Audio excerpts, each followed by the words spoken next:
Bonjour à toutes et à tous. Si tout le monde est bien installé, on va pouvoir commencer ce point presse. Je suis ravie de vous retrouver aujourd'hui et nous commencerons avec un point sur les actualités du ministère des Armées et des Anciens Combattants. Nous poursuivrons ensuite avec un focus dédié à l'exercice Orient 26 et à ce titre, nous accueillons le vice-amiral Xavier de Véricourt, qui est à la tête du centre expert du commandement interarmé de l'état-major des armées. Le vice-amiral présentera les différentes phases et objectifs de cet exercice de préparation opérationnelle d'envergure. Enfin, le colonel Guillaume Vernet, porte-parole de l'état-major des armées, fera un point sur les opérations militaires françaises. Mais avant de débuter, je souhaite rendre hommage au journaliste Pierre Julien qui vient de nous quitter. Il était spécialiste des sujets défense, passionné d'aéronautique. Pierre Julien était un grand habitué de ce point presse. Donc la DICODE exprime sa tristesse et s'associe à la douleur de sa famille, de ses proches et de ses collègues. Je passe maintenant donc au point sur les agendas des ministres. Mardi, la ministre des Armées et des Anciens Combattants, Catherine Vautrin, a présenté ses vœux. La ministre a souligné 3 priorités majeures. La première, c'est l'urgence d'accélérer le réarmement. La deuxième, c'est l'importance de l'engagement de la France dans la défense européenne. Et enfin, la nécessité de cultiver le lien indéfectible entre la nation et ses armées. Ce même jour, la ministre déléguée a présidé la cérémonie de signature d'une convention entre la Fédération nationale André Maginot et l'Académie de Créteil. Cette convention a pour objectif de favoriser la mise en place d'activités mémorielles pédagogiques comme des voyages scolaires ou des remises de prix aux élèves. Aujourd'hui, la ministre Catherine Vautrin se rend au centre d'expertise et d'essai DGA Technique Navale à Toulon. Ce centre est spécialisé dans les systèmes navals pour sous-marins et bâtiments de surface. En ce moment même, la ministre assiste à des démonstrations de drones sous-marins et de systèmes de drones navals. Enfin, la ministre présentera ses grandes orientations pour la DGA en début d'après-midi, accompagnée du délégué général pour l'armement, Patrick Pailloux. Je passe maintenant aux actualités du ministère et je commence sur le thème de l'innovation. Le 17 février prochain, la DGA donne son coup d'envoi de son PME Tour 2026. Il s'agit d'une tournée nationale d'événements locaux qui permet à la DGA de présenter ses besoins en innovation. Elle peut ainsi identifier les entreprises capables de répondre à ces appels d'offres ou de co-développer des projets. Ce 17 février constitue donc la première étape dédié à la mobilité aéroterrestre avec un événement organisé sur le campus de l'innovation de l'École des mines de Paris à Versailles. Il réunira les industriels de la défense et les spécialistes des armées pour échanger sur les enjeux technologiques. Au programme, nous avons notamment la présentation des accompagnements proposés par le ministère en matière de cybersécurité et de performance, des éclairages sur les opportunités de marché sur les leviers de financement et enfin une table ronde qui est consacrée à la robotique aéroterrestre. Ce tour poursuivra par d'autres étapes, notamment à Aix-en-Provence, à Nantes ou encore à Montauban. Passons aux actualités opérationnelles avec l'exercice férié dédié à la modernisation numérique. L'exercice commence aujourd'hui près de Lunéville en Meurthe-et-Moselle et se terminera le 29 janvier. Il est organisé par l'armée de terre et il mobilise des spécialistes des systèmes d'information, de communication et de cyber. Il s'agit d'un entraînement afin d'éprouver la capacité des unités à durer et à se protéger des menaces hybrides. Il optimise le déploiement de réseaux de télécommunications et d'information par l'emploi de technologies innovantes à forte plus-value capacitaire. L'exercice expérimente des solutions intégrant de l'intelligence artificielle permettant d'anticiper la perte des réseaux, des pannes ou des tentatives d'intrusion. Il teste aussi l'hybridation des réseaux entre moyens militaires et civils. Le but est d'avoir une connexion plus fiable et plus efficace en basculant automatiquement vers le réseau disponible qui fonctionne le mieux. L'édition 2026 revêt une double finalité. La première, c'est accélérer la montée en puissance des savoir-faire liés à la haute intensité en s'entraînant à des manœuvres dynamiques. Et ensuite, c'est renforcer les compétences des unités sur les déploiements numériques, en particulier sur les volets interopérabilité et sécurité. Nous poursuivons avec un exercice de maintenance nécessaires à la fiabilité des matériels. Donc cet exercice se déroulera du 26 janvier au 6 février au camp de Carrigue dans le Gard. Son objectif est de valider l'aptitude à la projection du 4e régiment du matériel de Nîmes en contrôlant les savoir-faire de maintenance opérationnelle. Cette validation est cruciale pour ce régiment qui représente la principale unité de soutien du bataillon logistique de l'Allied Reaction Force 26, la force multinationale de réaction de l'OTAN. L'exercice prépare son état-major et ses unités d'alerte en vue d'un éventuel déploiement. Et pour plus d'informations sur ces 2 exercices, je vous invite à vous rapprocher du CIRPATER. Cap sur la Méditerranée à présent avec l'exercice Spartiate de la Marine nationale. Du 21 au 23 janvier, la Méditerranée est le théâtre de l'exercice Spartiate, un entraînement amphibie d'envergure. Il est organisé par la division entraînement de la force d'action navale. Cet exercice mobilise le groupe Jeanne d'Arc, composé d'un porte-hélicoptère amphibie, d'une frégate et d'un détachement de l'armée de terre, ainsi que des flottilles d'hélicoptères embarqués. L'objectif est de renforcer la montée en puissance des bâtiments dans un contexte exigeant, dans lequel l'artillerie navale est mise à l'épreuve. Spartiate se distingue par son réalisme. Il teste notamment les capacités opérationnelles, les chaînes de commandement, l'aptitude des équipages à agir en coordination. Chaque séquence vise à affûter la réactivité et la cohésion des forces, qu'il s'agisse de manœuvres combinées ou de tirs d'artillerie. À travers cet exercice, la Marine nationale réaffirme sa capacité à faire face à des situations complexes, depuis la mer vers la terre. Quittons la surface maintenant pour aller dans les profondeurs. La Marine nationale réalise une simulation de plongée inédite. Du 27 janvier au 10 février, le Centre expert plongée humaine et intervention sous la mer mène l'exercice Antex 51.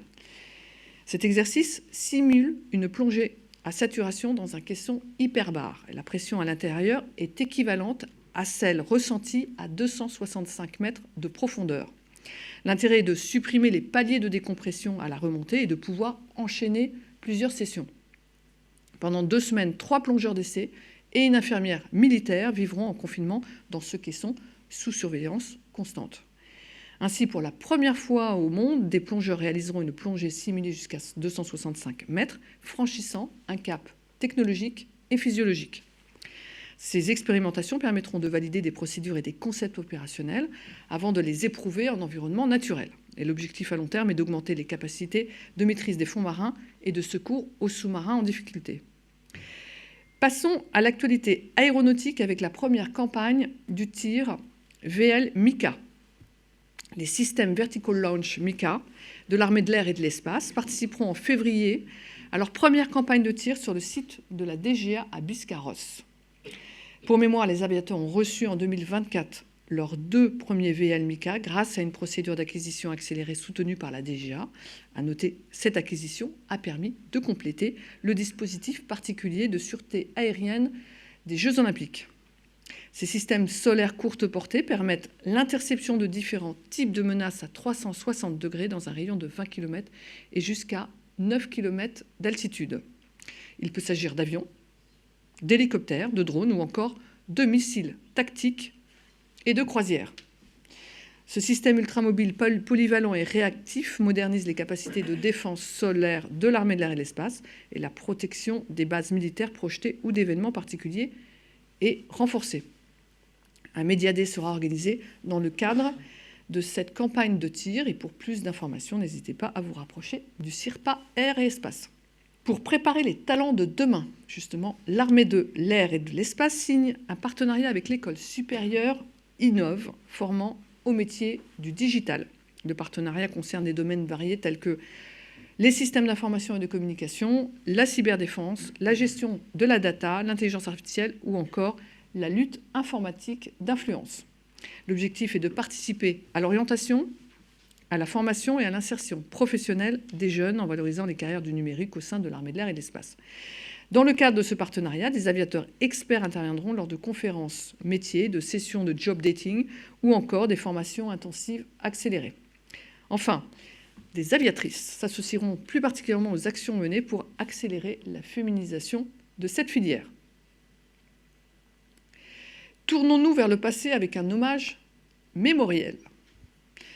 Le groupe La Poste émet un timbre en l'honneur d'Elisabeth Bozedi, première femme brevetée pilote de chasse le 12 février 1946.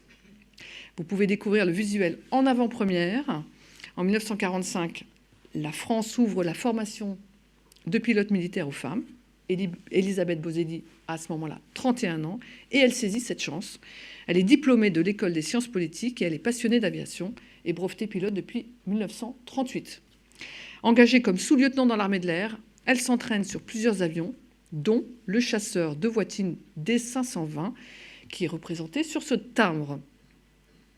Après 254 missions, dont 89 de guerre et 729 heures de vol, elle quitte l'armée en 1969 au grade de capitaine, décorée de la Légion d'honneur et de la Croix de la valeur militaire. Elle décède en 2005 à l'âge de 91 ans. Ce timbre-poste sera mis en vente les 20 et 21 mars prochains à Paris, puis dans tous les bureaux de poste à partir du 23 mars. N'hésitez pas. Passons maintenant à la nouvelle édition des Rencontres du tourisme de mémoire. Les 4 et 5 février prochains, le ministère des Armées et des Anciens Combattants réunit à Aix-en-Provence les acteurs clés du tourisme de mémoire. Cette 6e édition offre un espace d'échange et de réflexion pour ceux qui œuvrent à la valorisation touristique du patrimoine mémoriel français. Près de 200 professionnels sont attendus pour imaginer ensemble l'avenir de cette filière. Et le tourisme de mémoire joue un rôle majeur dans la cohésion nationale. C'est également un levier économique significatif puisqu'en 2023, 13 millions de visiteurs se sont rendus sur les sites dédiés aux conflits contemporains en France. Pour plus d'informations, n'hésitez pas à vous rapprocher du SGACOM. Je termine ces actualités avec le nouvel épisode du DEFCAS qui vient de sortir. Ce numéro est consacré à la campagne d'expérimentation de l'A400M menée en 2025 en conditions temps froid dans l'Arctique. Le lieutenant-colonel Eric nous raconte les étapes et les risques encourus lors de cette mission Grand Nord où les températures avoisinent les moins 45 degrés Celsius. Cet entretien est disponible dès à présent sur l'ensemble des plateformes de podcast. Ceci conclut les actualités du ministère des Armées. Avant de passer au focus, avez-vous éventuellement des questions sur ces actualités ? Alors, je vous propose de passer maintenant au focus. Nous avons commencé l'année avec le point presse qui était dédié au bilan de la participation des armées françaises aux exercices de l'OTAN. Et nous poursuivons cette semaine avec l'exercice interarmées et interalliés Orion 26. Il se déroulera entre février et avril sur le territoire national. Orion 26 est un entraînement majeur de préparation opérationnelle à la haute intensité. Il permet de démontrer la capacité de la France à entrer en premier sur un théâtre d'opération, de mener une coalition internationale ou encore de s'intégrer dans un dispositif otanien. Orion 26 teste des innovations capacitaires clés. Cela démontre la modernisation et la montée en puissance des armées françaises qui sont capables de s'adapter à tous les champs de conflictualité.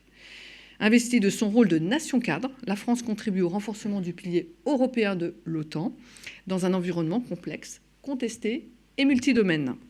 Cet exercice particulièrement exigeant atteste que la France est en mesure de garantir la sécurité de ses citoyens, de protéger ses intérêts vitaux et de fédérer les alliés et ses partenaires au service de la sécurité européenne. Mais je n'en dis pas plus et cède la parole au vice-amiral Xavier de Véricourt. Amiral, c'est à vous. Je vous remercie. Mesdames, Messieurs, donc je commande depuis l'été 2023 le centre expert du commandement interarmé qui est chargé de l'organisation et de la conduite de l'exercice Orion 2026. Les compétiteurs stratégiques de l'Europe et de l'OTAN multiplient les actions hybrides visant à fragiliser leur cohésion et à affaiblir leur modèle de société.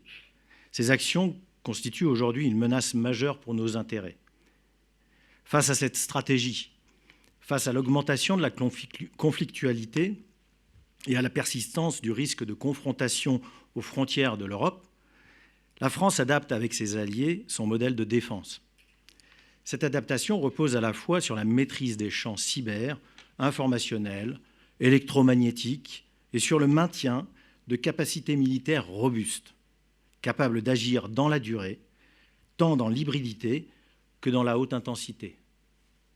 C'est dans ce contexte que les armées françaises conduisent l'exercice Orion 2026, de janvier à avril, un événement majeur de leur préparation opérationnelle interalliée destiné à entraîner nos forces au combat dans un engagement majeur. Orion 2026 est la deuxième édition d'un cycle d'exercices interarmés et interalliés, déployés sur l'ensemble du territoire national. Je vous propose maintenant de découvrir les 4 temps de l'exercice, son scénario et, enfin, une présentation générale des participants. Suivante. Le premier temps de l'exercice est consacré à la planification opérationnelle durant tout le mois de janvier. Engagée depuis le 6 janvier, cette planification consiste à élaborer les ordres stratégiques selon un processus commun avec nos alliés. Ces ordres traduisent l'intention politique en grands objectifs militaires et orientation générale afin d'atteindre l'état final recherché. Cette phase comporte aussi la conception des ordres opératifs, lesquels définissent la manœuvre globale, les missions aux forces assignées et l'optimisation des effets sur le terrain. Au bilan, ce volet majeur de l'exercice vise à entraîner les structures de commandement et de contrôle des niveaux stratégiques et opératifs dans tous les domaines, terre, air, mer, cyber, espace, informationnel et électromagnétique. Le deuxième temps de l'exercice réside dans la conduite des opérations sur le terrain, du 8 février au 1er mars. Au cours de cette phase, les forces sont déployées au sein d'une coalition multinationale depuis la façade atlantique, qui représente la côte occidentale du pays fictif que soutient la coalition. La France y agit en tant que nation cadre, à la demande de 7 alliés et dans le respect de sa souveraineté. Tout cela en coordination avec l'OTAN. Les armées alliées s'entraînent à conduire une opération multidomaine de haute intensité. Cette opération inclut la conquête de points d'entrée sur un territoire contesté, l'acquisition de la supériorité de zone, puis des opérations amphibies et aéroportées qui permettront de conquérir et de maîtriser une zone de déploiement plus importante. Cette séquence s'achève par le transfert de la conduite de l'opération à l'OTAN. Le dernier temps de l'exercice porte sur l'intégration de nos forces dans une opération de l'OTAN. Ça se passera du 7 au 30 avril. L'exercice change alors de contexte, car d'une opération conduite en coalition sous leadership français, il devient une opération intégrée à la chaîne de commandement otanienne. Cette phase illustre la capacité des armées européennes à s'insérer pleinement dans une structure du commandement de l'Alliance et à s'inscrire dans une dynamique d'engagement collectif. En parallèle et tout au long de l'exercice se déroule un entraînement de gestion interministérielle de la crise sur le territoire national. Cette phase se cristallisera les 30 et 31 mars dans un wargame interministériel, autrement dit un jeu de guerre, impliquant les commandements territoriaux en métropole et en Guyane, tout comme les représentants des ministères et des préfectures concernées. L'objectif est de tester en conditions réalistes la réactivité et la coordination des capacités civiles et militaires sur le territoire national face à des menaces diverses, alors que nos armées sont déployées dans un engagement majeur à l'étranger. Cette phase permet de simuler une montée en puissance de nos organisations de manière progressive pour répondre concrètement à 2 enjeux. Le premier est la maîtrise sur le sol français des rétroactions liées à l'opération conduite à l'étranger. Elle implique les mesures de renforcement de la nation et la coordination des acteurs publics et privés. Le second enjeu concerne le rôle de soutien que la France doit assumer en tant que nation hôte au profit de forces alliées transitant par son territoire. Cette séquence s'inscrit dans une hypothèse de travail fondée sur un engagement de grande ampleur en Europe qui impliquerait l'OTAN. Au bilan, elle illustre concrètement la place centrale de la coordination interministérielle au cœur de la résilience nationale.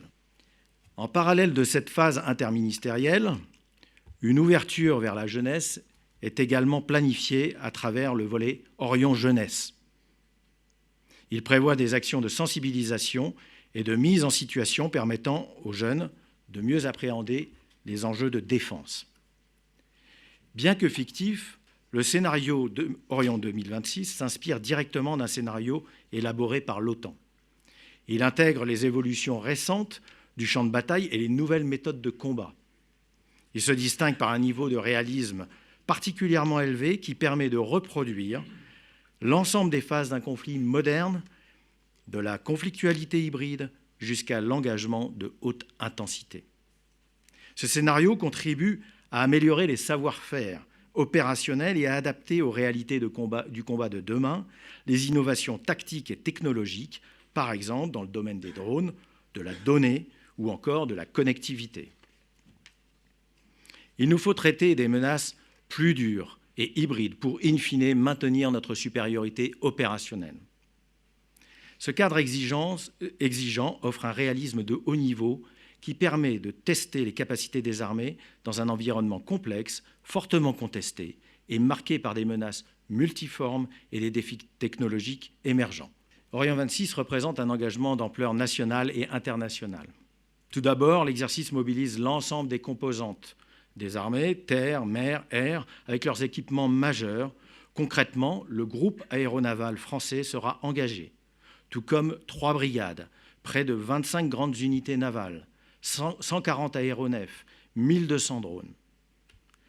Ces forces sont appuyées par des capacités stratégiques dans les domaines cyber et spatial, ainsi que par les forces spéciales.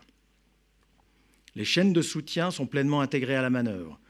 Au plus fort de l'exercice, jusqu'à 12 500 militaires seront engagés simultanément. Orion 26 est aussi l'occasion d'entraîner des réservistes des armées et services face aux défis de la haute intensité. En effet, la réserve vient renforcer l'armée d'active en apportant des compétences complémentaires, de la réactivité et également une véritable profondeur opérationnelle. Orion 26 bénéficie aussi d'un ancrage territorial particulièrement large. Près de 15 départements français sont concernés, y compris la Guyane. Cette empreinte géographique est essentielle car elle permet aux armées de s'entraîner avec leur matériel dans des conditions réalistes, à terre, en terrain militaire ou en terrain libre, en mer, au large et en zone côtière, dans les airs, en zone de circulation aérienne générale. Ces 3 milieux sont également complétés par des moyens de simulation. L'objectif est clair, conduire une préparation opérationnelle exigeante et crédible avec nos alliés et adaptée aux menaces contemporaines et futures. Vous l'avez saisi, l'exercice s'inscrit aussi dans une démarche de renforcement de dialogue interministériel afin de consolider les capacités collectives de défense de la nation. 12 ministères sont ainsi impliqués. Enfin, de nombreux partenaires étrangers participeront à l'exercice. Il s'agit d'un engagement collectif fondé sur la solidarité et sur la complémentarité. Cette dimension multinationale est essentielle car elle permet d'entraîner l'ensemble des structures de commandement françaises à intégrer des unités alliées et à entretenir dans la durée l'interopérabilité avec celles-ci. En conclusion, Orion 26 constitue un entraînement de très haut niveau.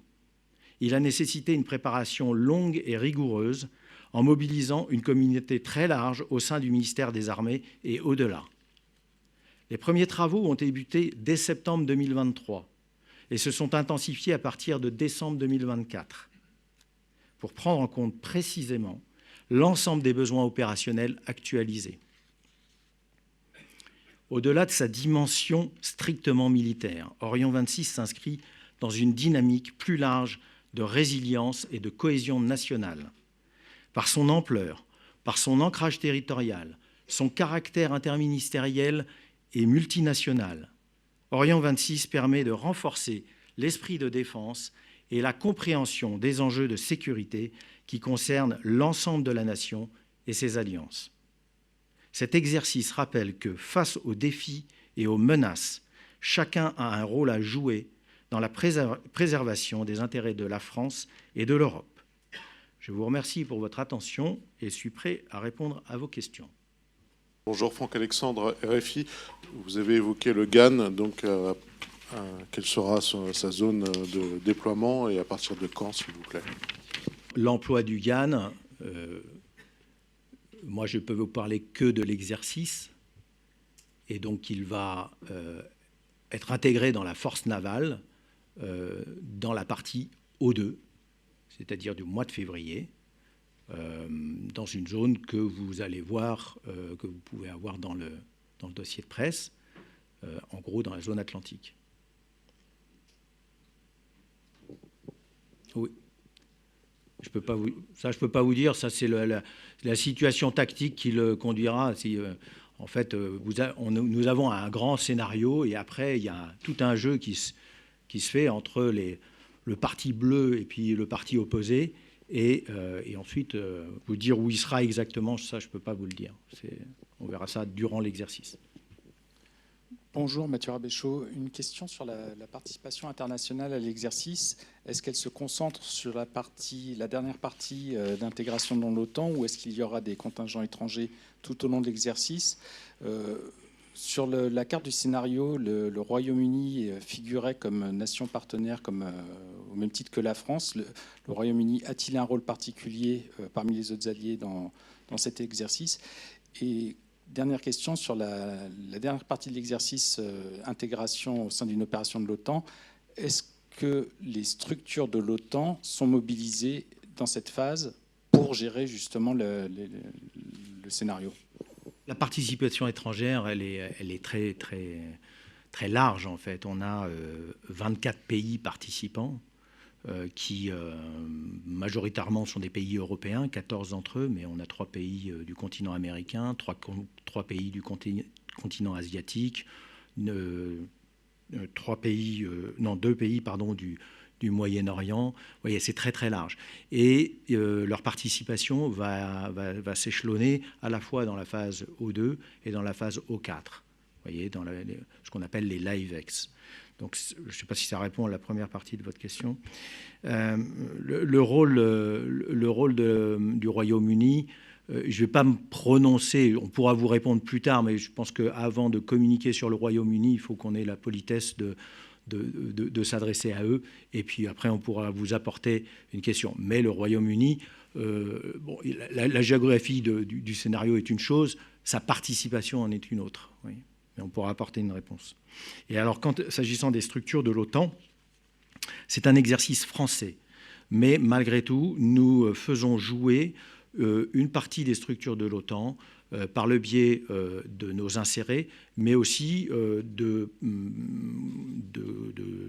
partenaires qui sont aussi dans l'OTAN pour avoir des cellules réponses, par exemple, sur un certain nombre de sujets. Voilà.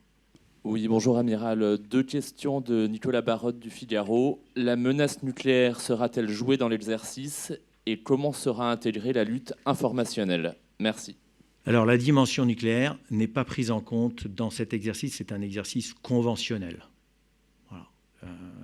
Donc, je ne sais pas si ça répond à votre question, mais en tout cas, moi, le scénario de l'exercice, c'est purement conventionnel. Sur la lutte informationnelle, ben oui, elle est prise en compte. Hein. Donc, il y a, comme je vous le disais, c'est un des champs qui est travaillé dans cet exercice. D'ailleurs, ça faisait partie des objectifs initiaux suite au retour d'expérience sur Orion 2023.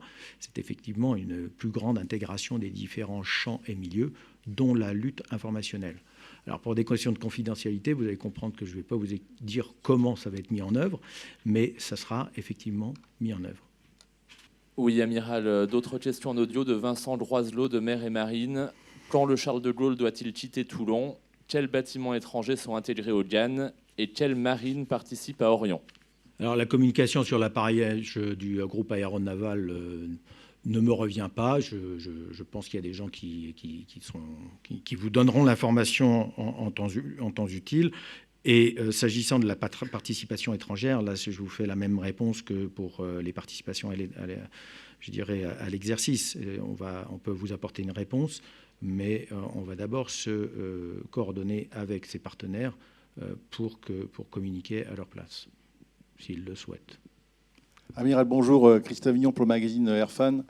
Il y a eu, de mémoire, effectivement, vous l'avez évoqué, l'exercice Orion 2023. Quels sont les éléments que vous avez rajoutés? Quels sont les éléments que vous avez enlevés par rapport à cette nouvelle version? Et surtout, si vous pouvez nous faire un petit rappel des nations qui avaient participé à la précédente édition. Merci. Alors, par rapport à Orion 23, on a pris en compte un rétexte très important. D'abord, c'était une succession d'exercices qui étaient plus ou moins bien liés les uns aux autres. Pour Orion 26, c'est un scénario unique. Donc il y a une cohérence globale du début jusqu'à la fin dans l'histoire, j'allais dire, de ce scénario. Et voilà. Et donc, ça apporte une plus grande cohérence à la planification, aux travaux de planification opérationnelle et ensuite au jeu sur le terrain. Ce rétex, il portait aussi une meilleure intégration multimilieu, multichamp, puisqu'on a progressé dans ce domaine. Il se déroulait dans un contexte d'organisation du commandement des opérations des armées françaises qui est différent aujourd'hui. Donc on a pris en compte ces évolutions. Il prend en compte une amélioration du jeu des structures et des organismes de soutien et de la logistique. Donc tout ça, ça a été intégré. Et puis aussi une meilleure intégration des aspects innovation, jeunesse. Voilà. Alors je suis désolé, je n'ai pas la mémoire des pays qui ont participé, mais c'était aussi une participation assez large, bien évidemment, principalement européenne, mais pas que. Bien évidemment, la plupart des pays alliés. Et puis sans doute quelques pays partenaires avec des observateurs, mais je suis désolé, je n'ai pas l'information précise, mais on pourra vous l'apporter si vous le souhaitez. Oui, Franck-Alexandre RFI. Justement, il y a 3 ans, l'influence avait été jouée de manière assez importante dans Orion. Quels sont les retours d'expérience et qu'est-ce que vous allez modifier ou qu'est-ce que vous allez apporter en plus? Quelle est votre réflexion par rapport à ça? Je dirais que de toute façon, on s'est considérablement amélioré dans la lutte informationnelle. Donc vous dire précisément, n'étant pas expert du domaine, je ne vais pas vous livrer des secrets. En tout cas, ce que je constate, moi, dans les opérations depuis 2023 et dans l'organisation des exercices, c'est que c'est une dimension qui est clairement prise en compte et par tous les commandements. Les commandements, bien évidemment, stratégiques, les commandements opératifs ou, on va dire, régionaux. Donc, bien évidemment, dans la mesure où ils ont des moyens pour conduire cette lutte informationnelle, mais c'est une dimension qui est clairement prise en compte. Donc, il y aura des améliorations, bien évidemment, ne serait-ce que dans le scénario aussi. Oui, Amiral, 3 questions en audio de Nicolas Rodjoffre pour les dernières nouvelles d'Alsace. Pourriez-vous développer le volet Orion Jeunesse? Comment sera-t-il mis en œuvre? Et enfin, quelles sont les 3 brigades interarmes de l'armée de terre concernées? Alors, sur le volet Orion Jeunesse, il y aura un focus important durant la dernière semaine de mars. Et donc, du coup, avec une JDC, une journée défense et citoyenneté consacrée. Et puis ensuite, il va y avoir une labellisation Orion Jeunesse sur un certain nombre d'activités de type préparation militaire, classe de défense, etc. Et puis ensuite, selon la situation, ce que permet la situation sur le terrain, eh bien, des rencontres qui pourront être organisées par les différents, commandements locaux entre la jeunesse et les forces. S'agissant des brigades, alors de mémoire, il y a la deuxième brigade blindée. Peut-être que là, il y a... Oui, donc pour l'armée de terre, les 3 brigades interarmées, donc il y aura notamment la 9e brigade d'infanterie de marine, la 11e brigade parachutiste et la 4e brigade d'aérocombat. Et nous passons maintenant au point sur les opérations militaires françaises avec le colonel Vernet, porte-parole de l'état-major des armées. Merci Madame la Directrice, bonjour à tous et à toutes. Et nous débutons cette synthèse d'opération sur le territoire européen où les armées françaises contribuent activement à la posture dissuasive et défensive de l'Alliance. Alors en Estonie, les 17 et 18 janvier, une soixantaine de militaires français du sous-groupement tactique interarmes, le SGTIA, ont conduit un entraînement conjoint avec la Ligue de défense estonienne à Haapsalu. Cette activité comprenait des séquences de combats débarqués, de combats de tranchées et de franchissement d'obstacles, renforçant l'interopérabilité et la préparation des unités engagées. En parallèle, un exercice multinational de coordination du soutien sanitaire s'est tenu au camp de Tapa, réunissant les équipes médicales françaises, estoniennes, britanniques et américaines. Conduit selon un scénario dynamique, il a permis d'éprouver la prise en charge coordonnée de blessés depuis l'intervention initiale jusqu'à leur regroupement dans une structure dédiée, en s'appuyant sur des moyens d'évacuation multinationaux. Ce type d'exercice, connu sous le nom de mass casualty, contribue au maintien d'un haut niveau de préparation opérationnelle et renforce la capacité des forces alliées à agir de manière cohérente et efficace. En Roumanie, maintenant, l'exercice Eagle Fury a réuni la semaine dernière des contingents belges, espagnols, français et luxembourgeois sur les champs de tir du camp de Chincu. Les forces engagées sont entraînées au tir de blindés et d'artillerie, mettant notamment en œuvre des canons César, des chars Leclerc et des VBCI. L'accent a été mis sur la synchronisation des actions et l'intégration des différentes composantes dans un cadre multinational. Cet exercice renforce la préparation opérationnelle des forces de l'OTAN sur le flanc Est et démontre la puissance de feu et l'interopérabilité des unités alliées. Et nous passons en Suède où, le 21 janvier, les armées de l'air françaises et suédoises ont conduit une manœuvre aérienne conjointe illustrant l'excellence de la coopération bilatérale. Cette activité s'inscrit dans le cadre du concept Agile Combat Employment, ACE, qui vise à accroître la réactivité et la résilience des forces aériennes alliées grâce à des dispositifs réactifs, flexibles et intégrés. En mutualisant leurs capacités de détection, de coordination et d'interception, les forces engagées contribuent à la surveillance tout en permettant une dilution rapide et efficace de nos moyens à travers l'Europe. Ces entraînements conjoints se poursuivront tout au long de l'année 2026.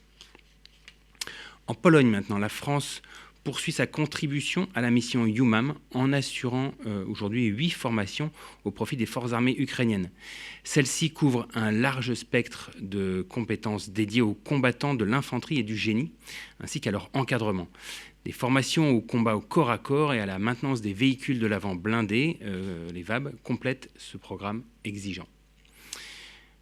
Passe à l'Espagne, où sur la base aérienne d'Albacete, le stage Flying Course du Tactical Leadership Program, TLP, a débuté le 12 janvier et se poursuivra jusqu'au 6 février. Il vise à qualifier pilotes et opérateurs dans un cadre multinational exigeant. La France y participe avec un détachement comprenant 9 Rafales, un A400M, un avion de guerre aérien E-3F, un hélicoptère Caracal.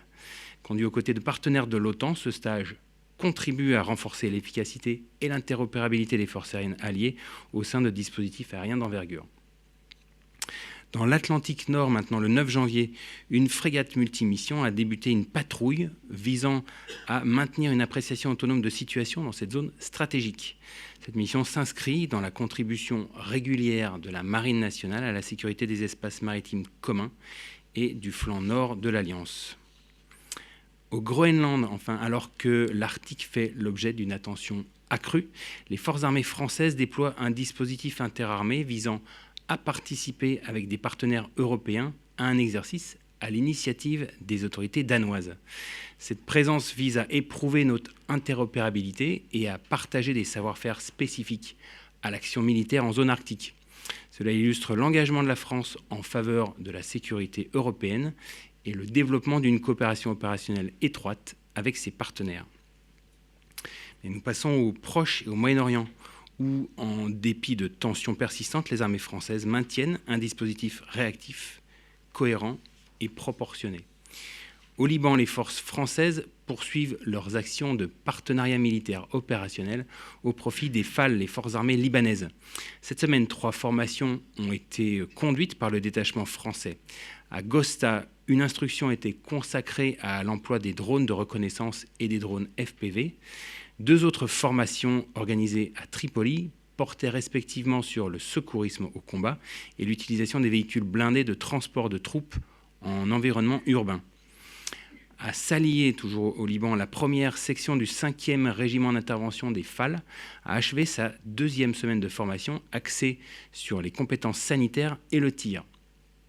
En parallèle, la 2e section a entamé son cycle de formation par la consolidation des fondamentaux relatifs à l'équipement individuel et au combat en milieu ouvert. On passe au ciel irakien à présent, où les avions de chasse Rafale, engagés dans le cadre de l'opération Chamal, ont réalisé plusieurs sorties opérationnelles contribuant à la permanence aérienne de la coalition et à la lutte contre la résurgence de Daesh. Par ailleurs, l'A400M, qui est déployée aux Émirats arabes unis, a effectué une escale sur la base aérienne projetée au Levant, permettant l'acheminement de matériel au profit du détachement Rafale. Ce soutien logistique constitue un appui essentiel à la conduite des opérations aériennes. Dans le golfe arabo-persique, maintenant, une frégate multimission, donc une FREMM appuyée par un avion de patrouille maritime Atlantique 2, poursuit ses missions d'appréciation autonome de situation. Elle a fait escale au Qatar le 18 janvier, renforçant la présence navale française dans la région et les liens opérationnels avec les partenaires régionaux. En Irak, maintenant, la Task Force Lamassu a achevé son cycle de formation au profit du dernier demi-bataillon des forces armées irakiennes. L'exercice de restitution entamé le 18 janvier a mis en lumière l'ensemble des savoir-faire acquis, notamment en matière de lutte contre les engins explosifs improvisés, en matière de combat en zone urbaine, d'infiltration et de tir de mortier.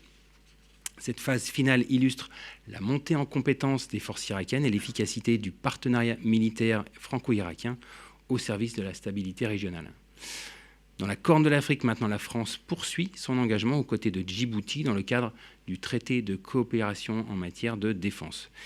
Du 11 au 14 janvier, le 5e régiment interarmes d'outre-mer, donc le 5e RIAOM, qui est une composante terrestre des forces françaises à Djibouti, a conduit un exercice régimentaire conjoint avec 2 sections des forces armées djiboutiennes.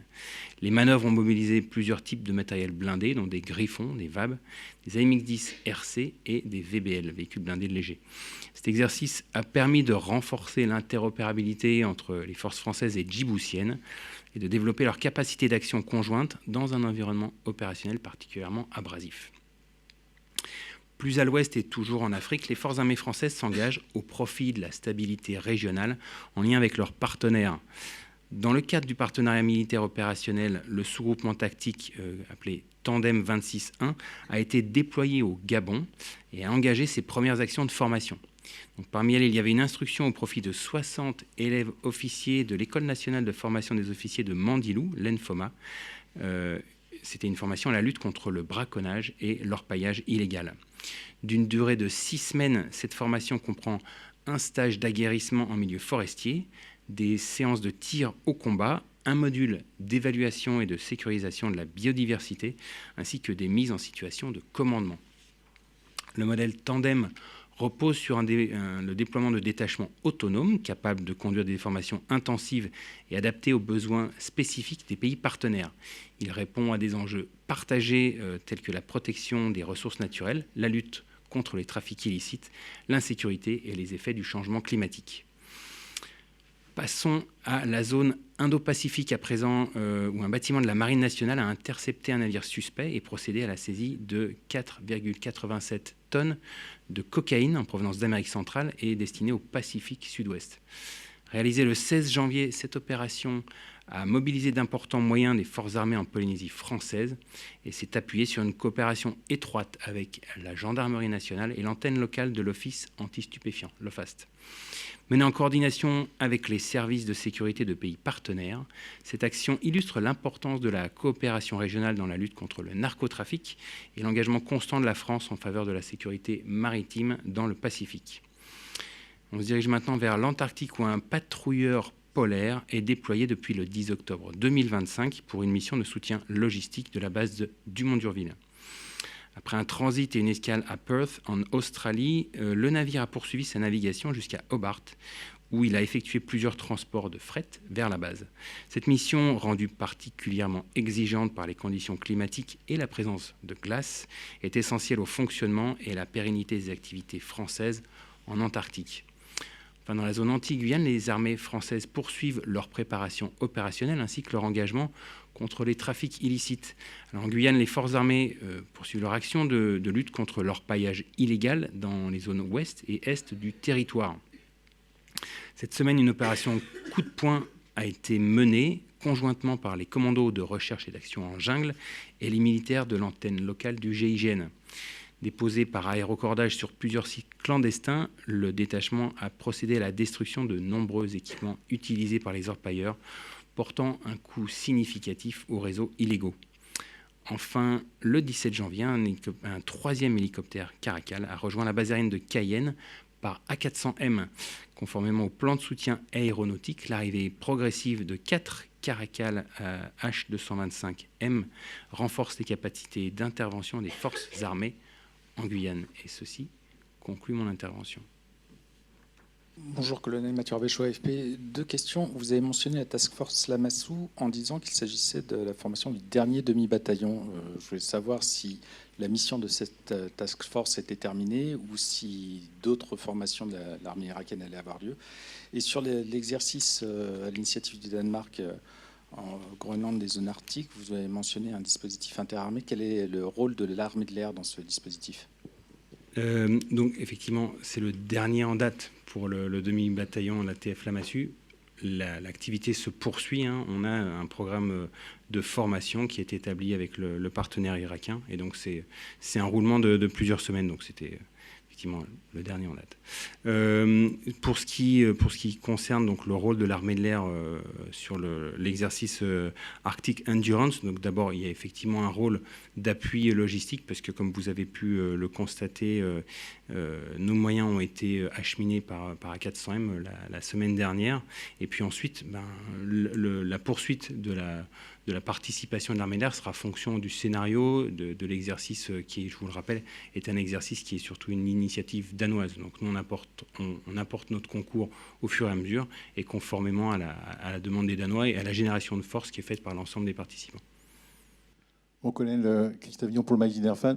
Cet exercice justement danois, il est prévu pour une durée de combien plusieurs semaines.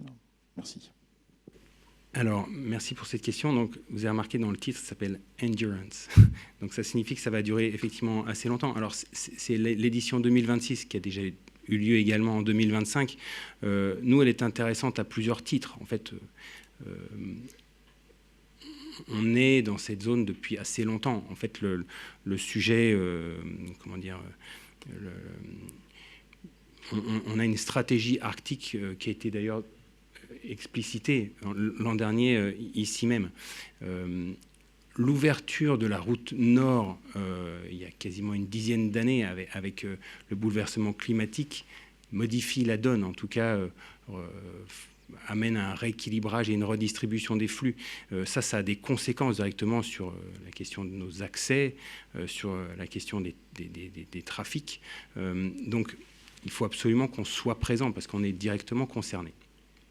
Pour ces raisons, on a besoin d'être capable d'opérer dans cette zone. Donc, il faut acquérir des compétences. C'est pour ça que ça fait plusieurs années que nous sommes sur place, avec s'étant l'armée de l'air, la marine, l'armée de terre. Et on en a parlé régulièrement ici. Il faut qu'on ait une connaissance de la zone, donc c'est une partie connaissance et anticipation, et il faut que cette connaissance, on l'ait de façon autonome, parce que même si on s'appuie sur nos partenaires, c'est toujours important qu'on ait ces capacités d'acquisition autonome de situation. Donc, nous sommes dans cet exercice aussi à notre profit, c'est un grand avantage. On a participé à de nombreuses activités l'an dernier, on va continuer à participer à des activités Grand Nord tout au long de l'année 2026. Oui, bonjour colonel. Une question de Vincent Droiselot pour Mer et Marine qui vous demande si la FREM participe à Arctic Endurance. Comme vous avez certainement suivi le discours du président de la République lors de ses vœux aux armées, il a été clair sur une participation des 3 armées, donc terre, air, mer. Et donc, on vous donnera au fur et à mesure la participation de nos moyens. Donc, j'ai évoqué tout à l'heure la participation d'une FREM dans la partie Grand Nord. C'est quelque chose qui est à ce stade dissocié. Donc, mais ça ne veut pas dire que la proximité ne permettra pas de faire quelque chose proche des côtes groenlandaises avec nos partenaires danois. Bonjour colonel, Franck-Alexandre Darafi. Pour compléter la question de mon camarade Vincent, je crois qu'il évoquait la Bretagne en fait. Donc quelle sera sa mission ? Alors vous savez que à ce pupitre, je ne donne pas le nom des unités pour des raisons de sécurité pour le personnel qui est embarqué, que ce soit dans les opérations, dans les exercices. On évite de donner le nom des unités. Donc le terme, je ne vais pas parler en particulier de la Bretagne. On a, comme je vous le disais, une FREM qui est actuellement en zone Grand Nord, comme je l'ai évoqué au cours de ce point presse. Et voilà, je vais me répéter. Cette FREM n'est pas à ce stade associée à l'exercice Arctic Endurance, ce qui n'augure pas de ce qui peut se passer à l'avenir. Bonjour, colonel. Vous avez évoqué 3 formations. Je suis Hussein Kneber de la chaîne Al Arabiya. Vous avez évoqué 3 formations qui ont été conduites au Liban pour aider les forces armées libanaises. Les violations au cessez-le-feu au Liban Sud sont quasi quotidiennes. La France est un partenaire historique de la FINUL depuis 1978 et la France fait partie du fameux mécanisme de surveillance de cessez-le-feu, le cessez-le-feu qui a été conclu grâce justement aux efforts de la France et des États-Unis. Que pouvez-vous faire aujourd'hui pour que ces violations des cessez-le-feu cessent, sachant qu'il y a souvent des victimes parmi les civils suite à ces violations? Merci. Merci pour cette question. Donc l'engagement, effectivement, vous l'avez souligné, de la France est conséquent dans cette région. Il est surtout historique. Alors ce que nous allons faire, c'est ce que nous faisons déjà. Donc notre participation à la FINUL via la FCR, qui est une unité mobile qui permet d'avoir donc une capacité de déplacement de l'ensemble de la FINUL. Donc, nous ne nous arrêtons pas là, puisqu'il faut préparer l'avenir. Et cette préparation de l'avenir, nous, on la situe essentiellement dans la montée en gamme des forces armées libanaises. Et c'est bien là que se situe l'essentiel de notre action. Et j'essaie de le souligner ici régulièrement. C'est en transférant un maximum de compétences et en aidant les forces armées libanaises avec tous les moyens dont on dispose pour que cette montée en compétences se fasse de façon la plus rapide, de façon la plus optimale pour le partenaire libanais. Merci beaucoup, colonel. S'il n'y a plus de questions, ceci conclura donc ce point presse. Et je vous donne rendez-vous la semaine prochaine pour un nouveau point presse, jeudi prochain. Et je vous souhaite une très bonne fin de semaine à toutes et à tous.